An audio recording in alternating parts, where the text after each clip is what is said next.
நான் வந்து 12th படிக்கிறப்போ தனியாக ஒரு நைட்டில் உட்காந்து ஒரு நாள் வந்து சூசைட் பண்ணிக்கலாம்னு யோசித்தேன். அது என்னன்னா வந்து இதுதான் அந்த என் வீட்டில் வந்து எங்கள் அம்மா ரொம்ப கஷ்டப்பட்டே இருப்பாங்க எப்போ பார்த்தாலும். நீங்க இல்ல ரஞ்சித் சார். நீலம் முகவரி பா ரஞ்சித் அவர்களை பேச அழைக்கிறோம்.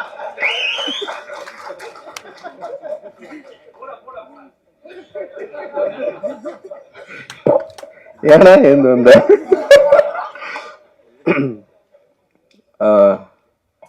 ஜெய்வேன்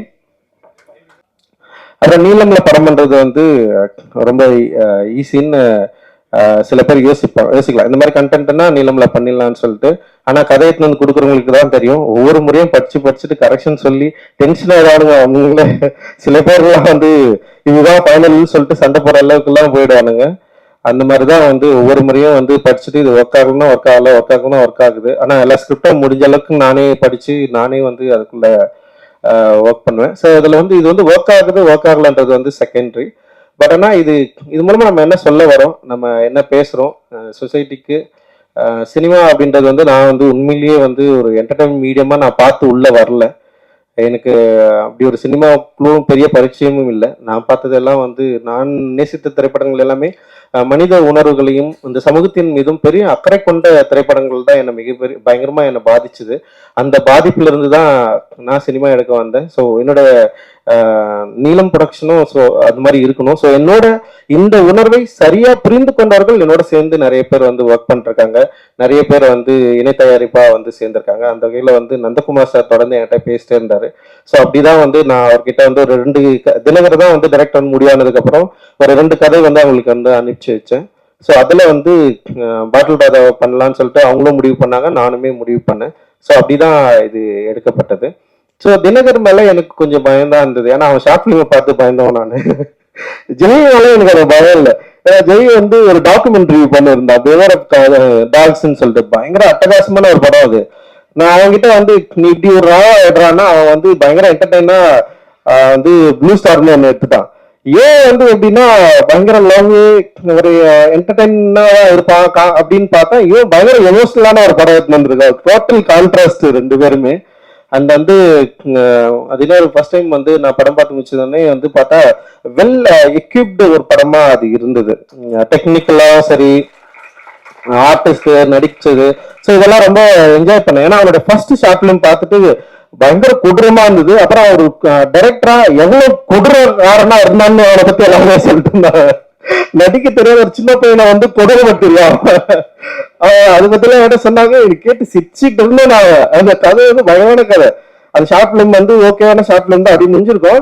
பட் ஆனா வந்து அதை எடுத்த விதம் வந்து பத்தி பேசி பயங்கரமா சிரிச்சுட்டோம். ஜெய் வந்து ஓடி வந்துட்டான். ஒரு நாளோட வேலை செஞ்ச, ஒரு நாள் 2 நாள் வேலை செஞ்சு ஓடி வந்துட்டான். அவன் கூட எவ்வளோ வேலை செய்வான்.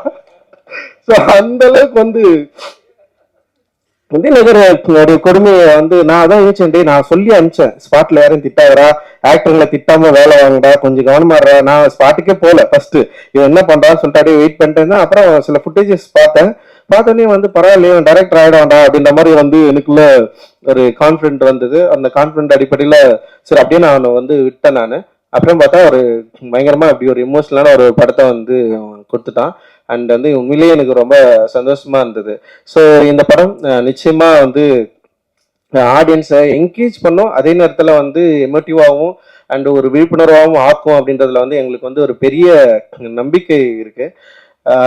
நான் வந்து 12th படிக்கிறப்போ தனியாக ஒரு நைட்டில் உட்காந்து ஒரு நாள் வந்து சூசைட் பண்ணிக்கலாம்னு யோசித்தேன். அது என்னன்னா வந்து இதுதான் அந்த என் வீட்டில் வந்து எங்கள் அம்மா ரொம்ப கஷ்டப்பட்டே இருப்பாங்க. எப்போ பார்த்தாலும் அழுதுனே இருப்பாங்களா, அது வந்து பார்க்கவே முடியாது என்னால்.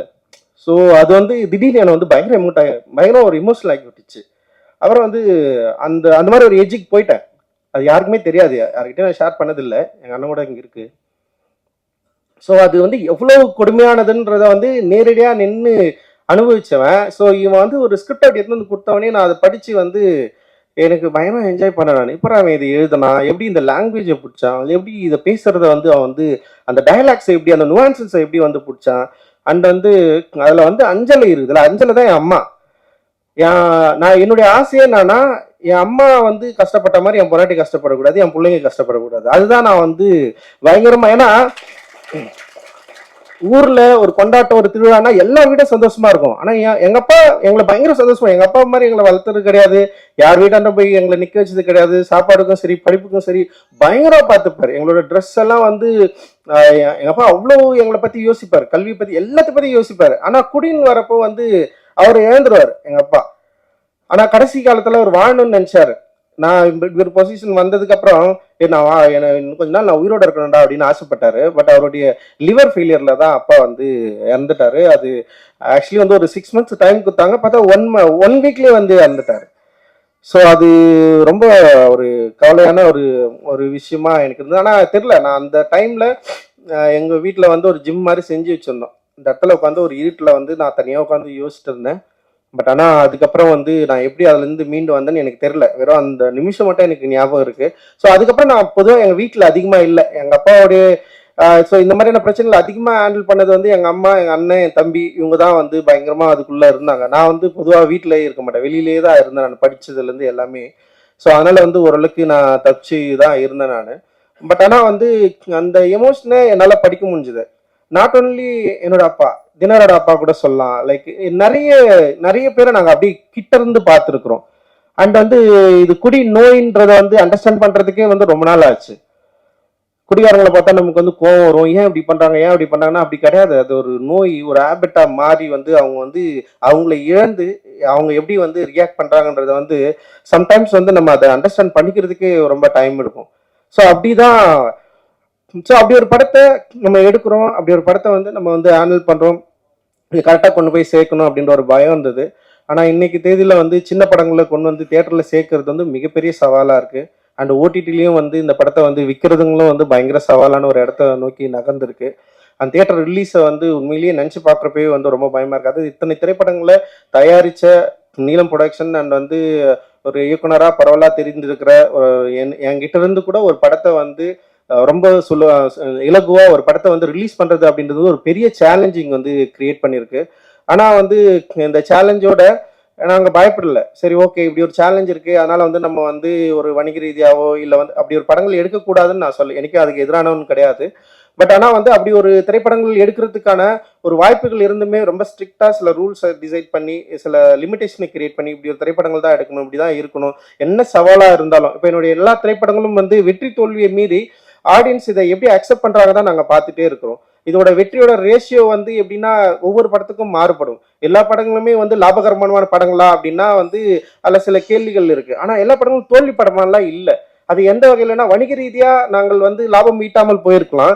ஆனா அந்த படம் உருவாக்கின விவாதங்கள், அந்த படம் வந்து ஏற்படுத்திருக்கிற தாக்கம், அந்த படம் ஏற்படுத்திருக்கிற விழிப்புணர்வு இருக்குல்ல, அப்புறம் அந்த படம் இன்ஃப்ளூயன்ஸ் பண்ணுது. இதுக்கப்புறம் வர நிறைய ரைட்டர்ஸ், ஆக்டர்ஸை இன்ஃப்ளூயன்ஸ் பண்ணது இல்லை. ஸோ அந்த மாதிரியான ஒரு ஆர்ட் ஒர்க்கை நம்ம தொடர்ந்து குத்துட்டே இருக்கிறோம் அப்படின்ற ஒரு பலம் இருக்குல்ல, அதுதான் வந்து என்ன பண்ணுதுன்னா ஒரு அட்ரினலின் மாதிரி வந்து புஷ் பண்ணிட்டே இருக்கு, நம்ம தொடர்ந்து பண்ணிட்டே இருக்கணும். ஸோ இவ்வளோ பேர் வந்து பாராட்டினோடனே எனக்கு வந்து பயங்கர எனர்ஜி ஆயிடுச்சு. இது வந்து நம்ம எனக்குமே வந்து சோர்ந்துடக்கூடாது அப்படின்ற மாதிரி எனக்கு தோணுது. ஸோ வந்து அதுதான் வந்து நாங்கள் தொடர்ந்து புஷ் பண்ணிட்டே இருக்கிறோம். அண்ட் வந்து டெஃபினட்டா என்னைக்குமே வந்து ஃபர்ஸ்ட் படத்துல இருந்தே எனக்கு வந்து மீடியாவோட சப்போர்ட் என்னைக்குமே இருந்துட்டே இருக்கு. நேர்மறையான விமர்சனமும் சரி, எதிர்மறையான விமர்சனமும் சரி, என்னை பற்றி அதிகமாக விவாதிக்கிறது, நீலமை பற்றி பேசுறது, நீலம் தயாரிப்புகளை பற்றி பேசுறது. இதை இன்னொரு பிரச்சனை ஒன்று இருக்கு, எங்க திரைப்படங்களை வந்து நாங்கள் ஒன்று ஹேண்டில் பண்ணுவோம், எல்லாமே ரஞ்சித்தோட படமாவே விமர்சனம் பண்ணுவாங்க. ஒரு ஃபர்ஸ்ட் படம் டைரக்டர் படம் சில எக்ஸ்கியூஸ் இருக்கும். சில நிறுவனங்கள்ல வர ஃபர்ஸ்ட் படம் டைரக்டர்ஸ் வந்து சில எக்ஸ்கியூஸ் பண்ணுவாங்க. சரி, ஓகே, நல்லா இருக்கு, நல்லா சொல்லுவாங்க. ஆனா நீலம்ல இருந்து வர திரைப்படங்களை விமர்சனம் பண்றப்ப வந்து நான் பயங்கரமா வாட்ச் பண்ணிருக்கேன். கருணையற்று ரஞ்சித்தோடைய நான் டைரக்ட் பண்ணா எப்படி ஒரு விமர்சனத்தை நான் வந்து எதிர்கொள்ளணும், அந்த அளவுக்கு வந்து அது வந்து ஃபேஸ் பண்ணப்படும். பட் ஆனா அது ஒரு சவால் தான். நான் அதுதான் சொல்லுவேன். நான் வந்து அதை வந்து நீங்க விமர்சனம் பண்ணாதீங்க, இல்ல வந்து நீங்க வேற மாதிரி எங்களுக்கு சப்போர்ட் பண்ணுங்க நான் சொல்லவே மாட்டேன். நீங்கள் இதை பற்றி பேசுவதே வந்து ரொம்ப ஒரு சாதகமான சூழ்நிலையா நான் வந்து பாக்குறேன். இந்த படத்தை பற்றி பேசுவதே ஒரு சாதகமான சூழ்நிலையாகவும் ஒரு சப்போர்ட்டாகவும் நான் வந்து பாக்குறேன். பேசுவதுதான் அவசியம். நீங்க அது வந்து எதிர்மறையாகவும் பேசலாம், நேர்மறையாகவும் பேசலாம். பேசுவது வந்து ரொம்ப ரொம்ப அவசியம். அந்த பேசுவதற்கான சூழலை தொடர்ந்து உருவாக்கணும். அந்த எனர்ஜியை வந்து நீங்க எனக்கு தரணும், எங்களுக்கு தரணும், நிறுவனத்துக்கு தரணும், இங்க இருக்கிற ஒவ்வொரு படைப்பாளிகளுக்கும் தரணும் அப்படின்றதுதான் எங்களோட விருப்பம். ஸோ அதனால ரொம்ப மகிழ்ச்சி உங்களோட தொடர்ந்து இயங்குவதில். அண்டு இந்த திரைப்படத்துல வந்து பணியாற்றிய டெக்னீஷியன், ஆர்டிஸ்ட் எல்லாரும் பத்தியும் நீங்க வந்து டெஃபினட்டா நீங்க வந்து பேசுவீங்க. அந்த நம்பிக்கை வந்து எனக்கு இருக்கு. என்னோடு மிக உறுதுணையா இருக்கிற நந்தகுமார் சாருக்கும்